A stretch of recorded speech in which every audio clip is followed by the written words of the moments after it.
नमस्कार, Asian news की खास पेशकश में आप सभी का स्वागत है। मैं हूं आपके साथ भागीरथ साहू। उत्तर प्रदेश में आम उपभोक्ताओं को बिजली खपत पर तगड़ा झटका लग सकता है। यूपी पावर कॉरपोरेशन ने नियामक आयोग में बिजली दरों का संशोधित प्रस्ताव दाखिल कर दिया है, जिसके मुताबिक ग्रामीण क्षेत्रों में 45% तो शहरी इलाकों में 40% का इजाफा संभावित है।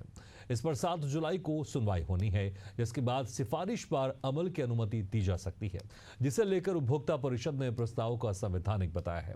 उपभोक्ता परिषद ने सीधे तौर पर सरकार के इस फैसले के खिलाफ विरोध दर्ज कराया है, जिस पर पावर कंपनी ने बिजली कंपनी के बढ़ते घाटे की भरपाई के लिए बिजली दरों में इजाफा किए जाने की सिफारिश की है।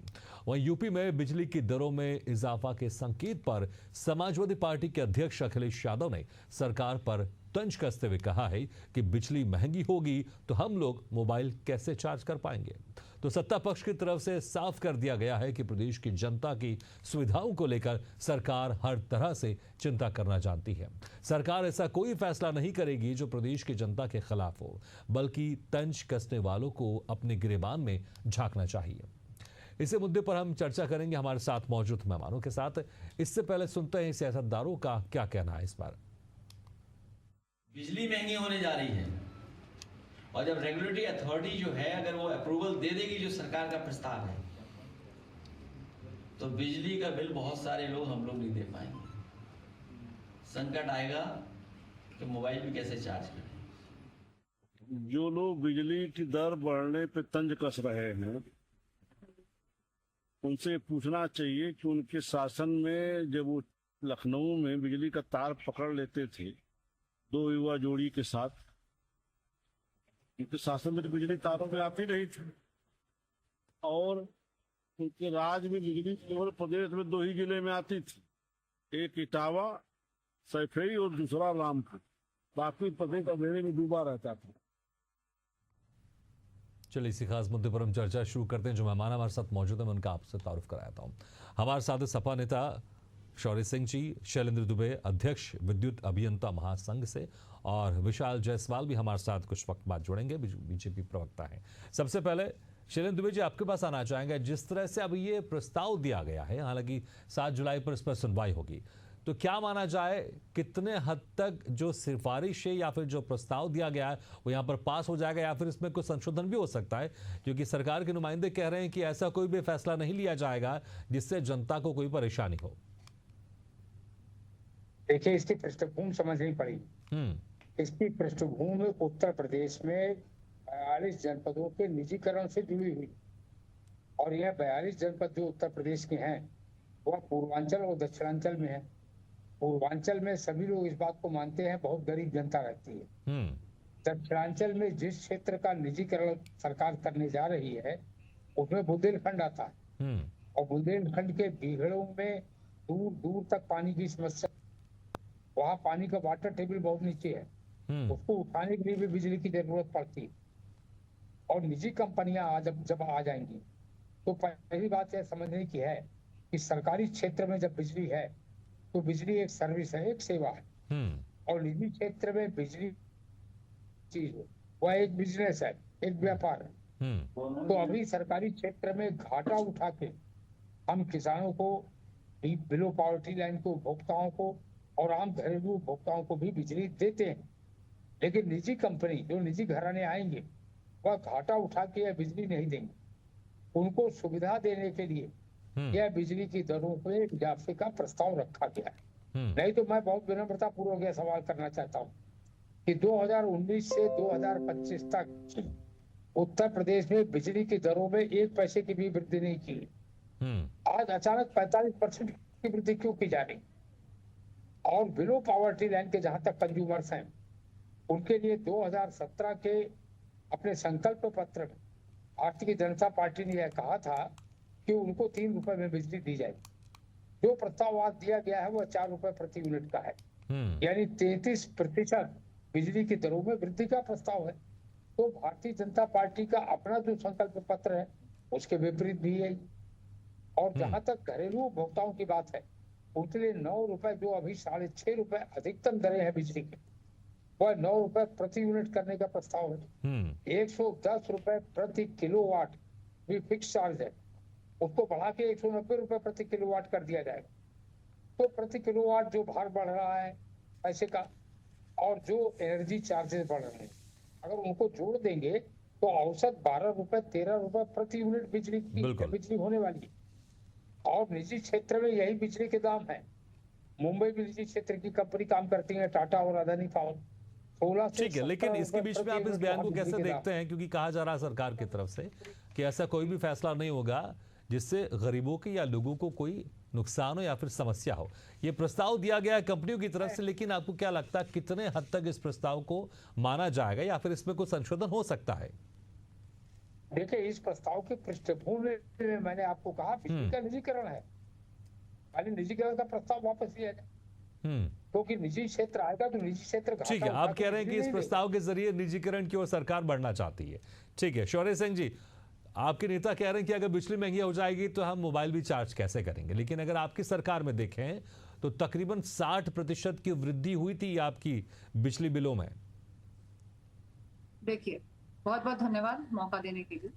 सबसे पहले मैं ये बात करूंगी कि आज जो हमारे राष्ट्रीय अध्यक्ष जी ने सामने ये बात रखी है और कि मोबाइल हम कैसे रिचार्ज करेंगे, चार्ज करेंगे और सारी चीजें जो बिजली के इस तरीके से आप वैल्यू बढ़ा रहे हैं। मैं सबसे पहले ये बात कहूंगी कि ये जो सरकार है और जो स्टेटमेंट आ रहा है कि हम जनता के हित में कार्य करें, तो आज सबके सामने चीजें बहुत पृष्ठभूमि पे क्लियर है कि आज ये जो सरकार है ये गरीबों कि हम कहते हैं रोटी छीनने का तक ये काम अब कर रही थी, और आज आप देखिए कि आज लोगों के घरों में अंधेरे तक करने का फैसला ये कितने बलशाली रूप से ये लेने का कार्य कर रही है। अगर मैं बात करूंगी तो 2012 से जहां उत्तर प्रदेश में स्थापित क्षमता 8,500 मेगावाट थी, उसी क्षमता को 17,000 मेगावाट पर पहुंचाने का काम यही समाजवादी पार्टी माननीय राष्ट्रीय अध्यक्ष जी ने किया।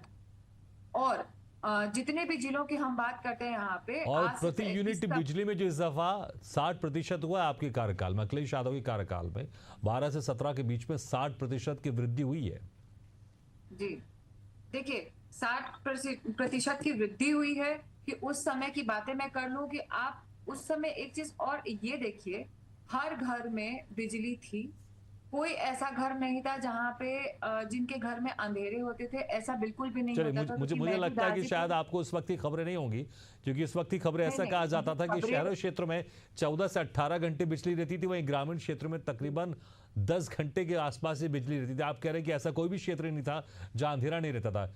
24 घंटे बिजली मिलना बड़ा मुश्किल हो जा रहा था, और इसलिए ये भी आरोप लगाए जा रहे थे कि जो क्षमता थी उस क्षमता में जो बिजली उत्पादन क्षमता उसको कम कर दी गई थी ताकि निजी क्षेत्रों से ज्यादा महंगी बिजली खरीदी जा सके। ऐसे तमाम आरोप उस वक्त भी आपके ऊपर बीजेपी लगाती थी। मैं एक बात सीधे सीधे ये पूछती हूँ कि उस समय 2012 से आप बात, हम पहले की बातें करते हैं, डेवलपमेंट आप उस समय का देखिए। आज हम 2025 में बैठे हैं, आज वो उतने सारे गांव पड़े हुए हैं जहां पे बिजलियां नहीं आ रही हैं, पोल बिना तार के भी खड़े हैं, और आज बिजली के जो तार लग रहे हैं उनकी ये हालत है कि आज हमारे गाजीपुर में ही बगल के क्षेत्र में अभी बिजली के लाइन से, खाली बिजली के लाइन से लोग मर रहे हैं।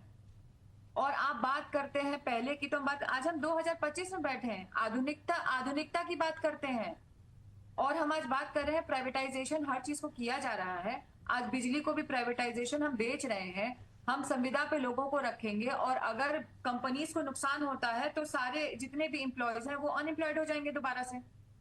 तो आप सरकार के अंतर्गत सारी चीजों को हटा के प्राइवेटाइजेशन करके कंपनीज में आप बेच रहे हो, और उसके बाद वो सारी चीजें कैसे यूटिलाइज करके और हम आम जनता को मिलती है, ये तो सरकार की नाकामी सीधे सीधे शो करती है ना। ठीक है, शैलेंद्र दुबे जी, देखिए इस वक्त अभी शौर्य सिंह जी अपनी सरकार के समय की उपलब्धियां भी गिना रही थी, लेकिन मुझे याद है कि उस समय यह भी आरोप लगे थे अखिलेश यादव की सरकार के ऊपर कि जानबूझ के जो सरकारी संस्था थी जहां से बिजली का उत्पादन होता था उस पर उत्पादन क्षमता कम कर दी गई थी ताकि जो प्राइवेट क्षेत्र हैं वहां से बिजली महंगे दामों पर खरीदी जा सके, और इसको लेकर उस वक्त बीजेपी आरोप भी लगाती थी।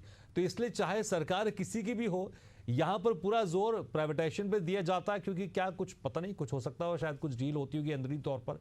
लेकिन यहां पर अगर ये कहा जा रहा है कि जनता की भलाई के खिलाफ कोई भी निर्णय नहीं लिया जाएगा। तो क्या ये माना जाए जो एक यहाँ पर अभी जो प्रस्तावित यहाँ पर दिया गया है बिजली बढ़ोतरी को, उसमें कुछ कमी आ सकती है? और या फिर सरकार किसी की भी रहे, इस पर आपसे जवाब भी चाहूंगा, सरकार किसी की भी रहे, यहाँ पर प्राइवेटाइजेशन पर जोर दिया जाता है? देखिए, पहली बात तो मैं यह स्पष्ट कर दूं कि यह प्रस्ताव पावर कॉर्पोरेशन का है, अभी सरकारी क्षेत्र में है सब। और जब लाइसेंसी प्राइवेट कंपनी हो जाएगी, जो निजीकरण का निर्णय है उत्तर प्रदेश सरकार, तो जब लाइसेंसी प्राइवेट कंपनी हो जाएगी तो लाइसेंसी अपने हिसाब से प्रस्ताव देगी। अगर इस प्रस्ताव को ना भी माना जाए तो मैंने बार बार कहा कि प्राइवेट लाइसेंसी घाटा उठा के बिजली नहीं देगी, और प्राइवेट लाइसेंसी पर सरकार का क्या अधिकार है। दूसरी बात मैं ये कहना चाहूंगा, बिजली हमारे लिए राजनीति का विषय नहीं है, क्योंकि हम लोग अराजनीतिक लोग हैं, तो बिजली के कर्मचारी। लेकिन पिछले वित्तीय वर्ष में ऐसे पावर परचेज एग्रीमेंट हैं, अभी मैं मौजूदा बात बता रहा हूँ, जिसमें पिछले वित्तीय वर्ष में 6,761 करोड़ रुपए का भुगतान किया गया है बिना एक भी यूनिट बिजली खरीदे। दोहरा रहा हूँ मैं बात। ऐसे बिजली घरों के साथ, निजी घरानों के साथ एग्रीमेंट हैं जिनसे एक यूनिट बिजली भी नहीं खरीदी गई पिछले वर्ष, और 6,761 करोड़ रुपए का भुगतान किया गया। तो फिर पेमेंट क्यों कर दिया गया? ये भी सवाल आपसे जानना चाहूंगा। आपने कहा कि पैसे का भुगतान कर दिया गया लेकिन बिजली नहीं खरीदी गई, तो फिर किस मत के तहत इसको भुगतान किया गया? नहीं खरीदी गई, और फिक्स चार्ज के रूप में 6,761 करोड़ रुपए का भुगतान किया गया। यह कंज्यूमर पर घाटा बढ़ा कि नहीं बढ़ा? कंज्यूमर पर तो लूट किया जा रहा है इसको।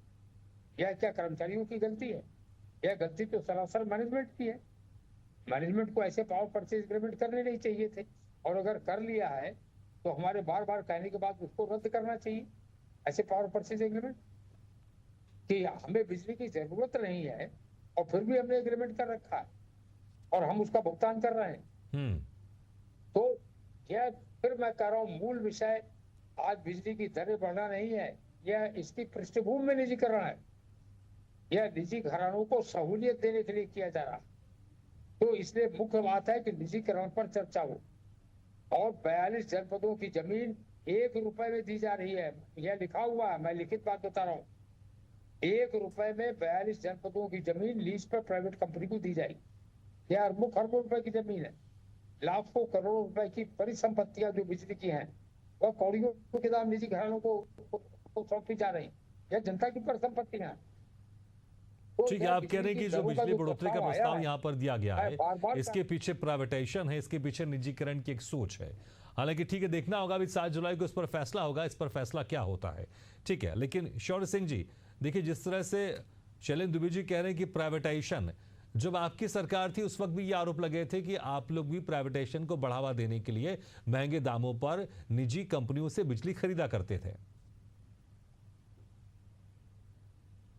देखिए, उस समय की बात हम जब करते हैं, प्राइवेटाइजेशन की बात करते हैं, हमारे राष्ट्राध्यक्ष जी ने, जब हम पहले की स्थिति उठा करके देखते हैं, प्राइवेटाइजेशन के नाम पे कोई ऐसा प्राइवेटाइजेशन नहीं किया है। और हम बात करते हैं कि ये तो सिर्फ एक बिजली के स्तर की बात, हम उठा के देख लेते हैं, जितने भी आज गरीबों के लिए जितनी भी योजनाएं आई, आप उन सारी योजनाओं को उठा करके देख लीजिए, खोखली हो चुकी हैं सारी योजनाएं। और ये जो प्राइवेटाइजेशन की बात है, इसमें कौन काम करने जाएगा? गरीब और मजलूम जो हमारे जनपद के हैं या हमारे आसपास के क्षेत्रों के हैं, वो लोग तो कार्य करने जाएंगे नहीं। प्राइवेटाइजेशन के बाद भी वही लोग जाते हैं काम करने जिनको कंपनीज हायर करती हैं और अच्छे दामों पे हायर करती हैं। लेकिन आप एक बार ये भी सोचिए, कल को अगर कंपनीज की हम बात करते हैं आफ्टर प्राइवेटाइजेशन, अगर उन कंपनीज को घाटा होता है, आप संविदा के बाद आज हमारी सरकार जो है वो अपने कर्मचारियों को ना रख के प्राइवेट जब आप जाते हो, आपको घाटा होगा, आप सीधे संविदा के सारे कर्मचारी को हटा दोगे। क्या हुआ? उन कर्मचारियों की क्या गलती थी कि वो वहां गए नौकरी करने के लिए? आपने एक तरीके से देखिए जनता के साथ भी गलत किया। आप जिनको नौकरी दें प्राइवेटाइजेशन के नाम पे, आप जिन कंपनीज को करके आप एम्प्लॉयमेंट बढ़ाने की बात कर रहे हो, आप वहां भी घपलेबाजी कर रहे हो। सपा पार्टी भी मानती है कि जो प्रस्ताव दिया गया इसके पीछे निजीकरण है। क्या आप भी इस बात को सहमत है? इस बात को आप मानते हैं? शौर्य जी, आपको आवाज आ रही है? शौर्य जी, मैं कह रहा हूं क्या सपा पार्टी भी यही मानती है शौर्या जी कि जो प्रस्ताव है, क्योंकि जिस तरह शैलेंद्र दुबे जी कह रहे थे कि इसकी पृष्ठभूमि ये बिजली की दरें बढ़ाना नहीं है, निजीकरण की ओर जाना, क्या सपा पार्टी भी यही मानती है? बिल्कुल बिल्कुल बिल्कुल। देखिए, जिस तरीके से अंबानी और अडानी को अंदरूनी तरीके से आज बीजेपी और बीजेपी प्रमुख जो है वो अंदरूनी तरीके से सपोर्ट करते हैं और उनको मजबूत बनाने की कोशिश करते हैं सीधे सीधे, ये भी उसी का ठीक एक है, जीता बहुत जाता बहुत सारे उदाहरण है। सवाल है। हम बहुत समय से इंतजार कर रहे थे कि बीजेपी की तरफ से कोई जुड़े, तो हमारे साथ मनोज उपाध्याय जुड़ गए जो कि बीजेपी प्रवक्ता। मनोज उपाध्याय जी, बहुत सारे सवाल हैं क्योंकि जिस तरह से लगातार यहां पर अभी बिजली दरों की बढ़ोतरी को लेकर हम चर्चा कर रहे हैं, क्योंकि जो प्रस्ताव दिया गया है इसमें तकरीबन 40 से 45% की बढ़ोतरी हो सकती है। शैलेंद्र दुबे जी भी हमारे साथ अध्यक्ष हैं विद्युत अभियंता महासंघ के, वो कह रहे हैं कि यहां पर बढ़ोतरी तो एक सिर्फ बहाना है, लेकिन निजीकरण की ओर सरकार लेकर जाना चाहती है। मनोज जी, आवाज आ रही है आपको मेरी? हाँ आ रही है, हमारी आवाज आ रही है? जी। नहीं, देखिए, लोगों का अनुमान लगाना अपनी जगह है, लेकिन सच्चाई जो है वो सामने आता है। एक्चुअल क्या है ना, जो भविष्यवाणी होती है, जो पंडित जी लोग भविष्यवाणियां करते हैं, तो हमारे चाहे उसके पहले जो भी हमारे मित्र बोल रहे थे वो भविष्यवाणी करना जानते हैं। जैसे अभी किसी ने कहा कि उनके अंदरूनी मदद हम अडानी की कर रहे हैं। अब अंदरूनी मामला कैसे जान जाते हैं ये मेरे समझ नहीं आता है। कौन सी जड़ी बूटी ऐसी है जो इनको ठीक है, तो आप ही भविष्यवाणी कर दीजिए 7 जुलाई को क्या होगा, क्योंकि अभी तो प्रस्ताव दिया गया, इस पर 7 जुलाई को बैठक होगी और इस पर निर्णय होगा। तो क्या जो 40 से 45% की बढ़ोतरी का प्रस्ताव है, क्या ये एक्सेप्ट होगा या फिर इसको एक्सेप्ट नहीं किया जाएगा? सुनिए ना, वही तो हम बता रहे, पूरी बात तो हो जाने दीजिए। इतने प्रश्नों को आपने लगा दिया, तो अगर सुनेंगे नहीं तो कैसे आता नहीं आए। मैंने आपसे कहा कि कोई जादू की छड़ी नहीं है कि हम उसको अनुमान लगा लें। हम तो अनुमान लगा लेते हैं, चलिए थोड़ी देर के लिए, इसलिए जो है अखिलेश यादव जी हैं या कांग्रेस पार्टी है तो मान लिया जाएगा क्या? हमने कहा वही चीज कि जो चीज धरातल पे है, आज बिजली की बात लोग कर रहे हैं, आज समाजवादी पार्टी भी बिजली की बात कर रही है, और बिजली की बात इनके सरकारों में बहुत सारे कानूनों में बिजली की जब गिनाने लगी तो अखिलेश जी भी गिनाते हैं बहुत लंबा चौड़ा काम कि हमने ये किया, वो किया, वहाँ प्लांट किया, यहाँ प्लांट किया, लेकिन उसके बाद भी इनके वहाँ बिजली की कटौती कितनी तेज थी, आम जनमानस कितना परेशान था, उसके बाद भी आपने देखा। लेकिन आज वही बिजली आप देखिए कि हम फुल टाइम बिजली देने की बात करते हैं। हम बिजली जनता तक कैसे, जनता खुशहाल हो, चमकती हुई बिजली ले, उसके लिए हम अलग अलग तरह से जनता को मोटिवेट भी करना चाहते हैं, जो आम जनमानस है। इसीलिए देखिए सोलर प्लांट वगैरह भी भारतीय जनता पार्टी के नेतृत्व में हम लोग प्रचार करके उसको लगवा रहे हैं कि लोगों के अंदर ऐसा ना हो कि सिर्फ एक ही जगह। बहुत अच्छी बात है, आप सोलर प्लांट की बात कर रहे हैं, सोलर ऊर्जा की बात कर रहे हैं। मेरा एक सिंपल सवाल है, मैंने जिसे आप कह रहे थे कि भविष्यवाणी यहाँ पर जो बैठे वो कर रहे हैं, मैं कह रहा हूँ कुछ भविष्यवाणी आप भी कर दीजिए। क्या 7 जुलाई को जो इस पर सुनवाई होनी है, क्या एक्सेप्ट किया जाएगा ये प्रस्ताव या फिर इसको रद्द किया जाएगा? नहीं सुनिए ना, हम भविष्यवाणी थोड़ी, हमने कहा ना अगर हम भविष्यवाणी करेंगे तो उनके हमारे अंतर क्या रहेगा? हम भविष्यवाणी का हम पंडित थोड़ी ना, हम ज्योतिषी थोड़ी पढ़े। तो आप बता दीजिए क्या होगा 7 जुलाई को, सरकार इस प्रस्ताव को एक्सेप्ट करेगी कि नहीं करेगी? देखिए, वो सरकार का अपना विवेका है, भारतीय जनता पार्टी के नेतृत्व में ऐसा कुछ हम नहीं कर सकते। वो सरकार का मामला क्या होगा, 7 जुलाई को जब ये मामला आएगा तब इस पर बात किया जाएगा। आज हम रात को खांसी आ रही है, इसी समय मुंह फाड़ के छोटे बैठे, हमारे पूर्वांचल की कहावत है। अब ये लोग इनके अंदर ये है तो ये करते रहे, हम साझा के लोग बताएंगे। हम तो मात्र ये कह सकते हैं कि जिस प्रकार से भारतीय जनता पार्टी के नेतृत्व की सरकार लगातार बिजली के लिए आम जनमानस, आज हर व्यक्ति बिजली सोलर प्लांट के माध्यम से बिजली देने का भी काम। ठीक है, लेकिन इस प्रस्ताव में जो फिक्स चार्ज है उसको भी बढ़ाने का यहाँ पर सिफारिश की गई, जो 110 रुपए से बढ़ाकर 190 रुपए शहरी क्षेत्रों में, तो ग्रामीण क्षेत्रों में 90 रुपए से बढ़ाकर 150 रुपए, और जो प्रति यूनिट जो खर्चा है उसको भी यहाँ पर बढ़ोतरी की जा रही है, जो कि तकरीबन जो पहले था उसके मुकाबले अब 13-14 रुपए के आसपास ये हो जाएगा, ऐसा माना जा रहा है। और हालांकि आप लोग के जो नेता है, आप लोग के जो मंत्री कह रहे हैं कि कोई भी ऐसा फैसला नहीं होगा जो कि जनता के खिलाफ होगा, लेकिन जब अगर प्रस्ताव दिया जा रहा है तो क्या इसमें कुछ बीच का कोई एक निर्णय निकाला जाएगा जहां पर जो बिजली कंपनियों की तरफ से जो यहाँ पर एक प्रस्ताव दिया गया, पावर कॉर्पोरेशन की तरफ से प्रस्ताव दिया गया, उनकी भी बात हो जाए, लेकिन जनता के ऊपर भी ज्यादा दबाव नहीं हो, ज्यादा है कि यहाँ पर खर्चा ना आ जाए, क्या इसको लेकर कोई बीच का रास्ता निकाला जाएगा? देखिए, भारतीय जनता पार्टी के नेतृत्व की डबल इंजन की सरकार हमेशा जनता के प्रति उत्तरदायी होती है। हम जनता को जो बिजली का बिल रेट प्रेजेंट टाइम में है उससे भी निजात पाने के लिए भारतीय जनता पार्टी की डबल इंजन की सरकार देखिए सोलर प्लांट लाई, जिससे कि सब्सिडी रहित हमने उसको काम किया कि उनके ऊपर। ठीक है, हालांकि आप भी स्पष्ट नहीं कर पा रहे कि 7 जुलाई को क्या होगा, लेकिन मुझे लगता है हर कोई देखना चाहेगा कि 7 जुलाई को क्या होगा। क्या जो प्रस्ताव दिया गया जिसमें 40 से 45% की बढ़ोतरी होगी, ये प्रस्ताव यहां पर एक्सेप्ट होगा या फिर इसको रद्द कर दिया जाएगा, देखना होगा। बहुत बहुत शुक्रिया आपसे मेहमानों का। विशाल जायसवाल जी तो नहीं जुड़े, लेकिन मनोज जी बहुत बहुत शुक्रिया आपका। शौर्य सिंह जी आपका शुक्रिया। शैलेंद्र दुबे जी आपका शुक्रिया हमारे इस खास चर्चा में शामिल होने के लिए। तो जिस तरह से अब 7 जुलाई का हर कोई इंतजार करेगा उत्तर प्रदेश में कि जो पावर कॉर्पोरेशन की तरफ से 40 से 45% की बढ़ोतरी का प्रस्ताव दिया गया है, क्या यह प्रस्ताव एक्सेप्ट होगा? क्योंकि अगर देखें पुरानी जो सपा की सरकार थी उसमें भी 60% की वृद्धि हुई थी और प्राइवेटाइजेशन को लेकर तमाम तरह के आरोप लगे थे। अभी भी जो शैलेंद्र दुबे जी जुड़े थे वो भी कह रहे थे कि बिजली बढ़ोतरी तो सिर्फ एक बहाना है, लेकिन निजीकरण की ओर जाना है। तो यहां पर जनता के लिए जो बेहतर होना चाहिए वो होना चाहिए, लेकिन इसमें कोई शक नहीं है जैसे जैसे महंगाई बढ़ती जाएगी उसमें हर चीज में वृद्धि होगी, लेकिन ये वृद्धि कितनी होगी ये 7 जुलाई को देखना होगा। इसी के साथ हमारे खास पेशकश फिलहाल इतना, लेकिन खबरों का सिलसिला लगातार जारी। आप देखते रहिए एशियन न्यूज़ है।